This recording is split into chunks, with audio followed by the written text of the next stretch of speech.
As the Trump administration looks to install its own FBI director, there are concerns about the future of the Bureau's investigation of Russian cyber attacks. President Trump is calling for a quick end to the probe, tweeting when James Clapper himself and virtually everyone else with knowledge of the witch hunt says there is no collusion. When does it end? Beth Knobel is the former CBS News Moscow Bureau chief.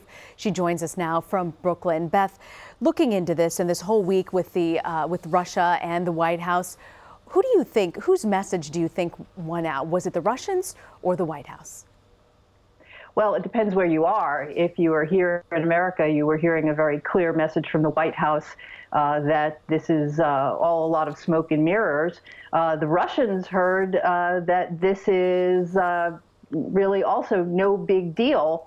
That's what they heard from their elected officials.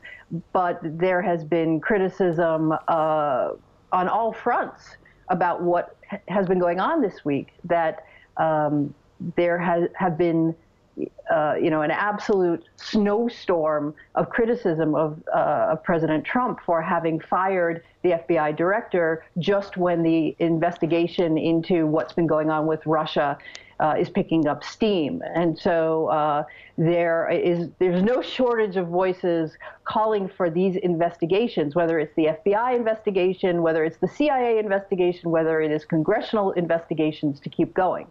You know, the senator from Connecticut, Chris Murphy, tweeted out yesterday a law firm at POTUS used to show that he has no ties to Russia was named Russian Law Firm of the Year for their extensive ties to Russia. Unreal. So what do you think, Beth, when you hear something like this? It's coming obviously from a Democratic senator, but do we have any sense of what Trump's business ties were to Russia? No, we do not. So there was a letter released this week by the president's lawyers about some of his ties to Russia, but they phrased things very, very specifically.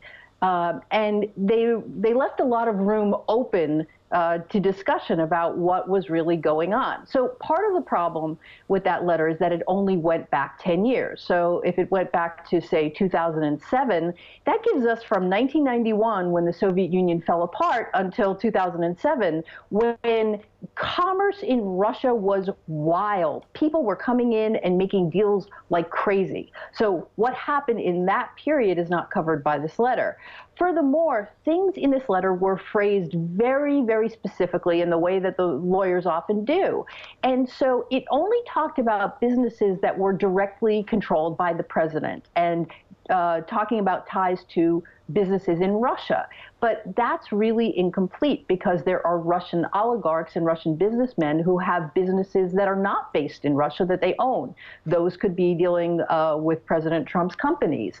And he and his family have often boasted about the ties that they've had to Russian companies over the years. And the other thing about the letter is that it didn't really cover all kinds of commerce. I myself have some questions about loans that may have been made to companies where the Trump company is an investor, but maybe they don't own the whole thing, but they might be reaping some of the benefits. So I think that there are still a lot of questions on the table about what kinds of links the president has to Russian businesses.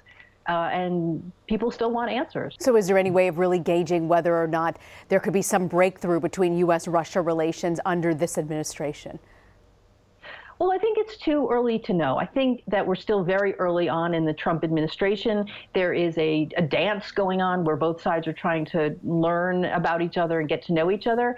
So the Russian foreign minister was in Washington this week, Sergei Lavrov, longtime foreign minister for Putin, and he had not actually been in Washington in about 4 years. So just the fact that he was invited not only to Washington, but to meet with the president in the Oval Office sends a pretty powerful message that we want to really reset relations and try to figure out if there are things that we can do together as the two major, still superpowers in the world.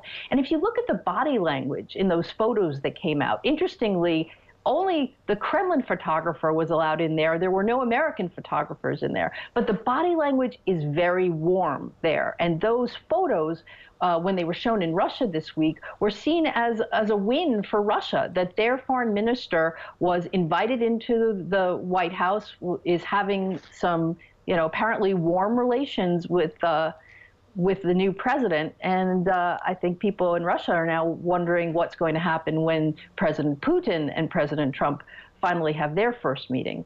Beth, before I let you go, I want to ask you about Syria. Obviously, the U.S. and Russia have had very different interests in Syria. Where do you see that relationship going? Well, it's really hard to tell. This is another part of the U.S.-Russian relationship that has to develop over time. One thing that Foreign Minister Lavrov said after his meeting with President Trump this week is that there was discussion of Syria, significant discussion of Syria during that Oval Office meeting.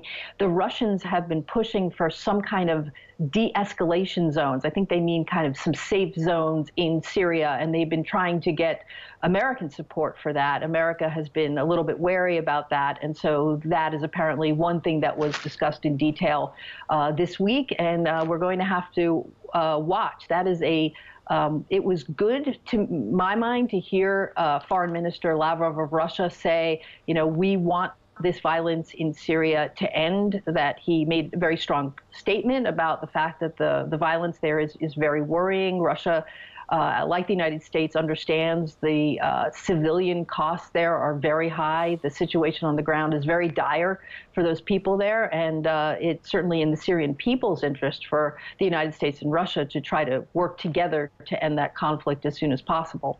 Beth Knobel with a deeper dive into U.S.-Russia relations. Beth, thank you for joining us. Thank you.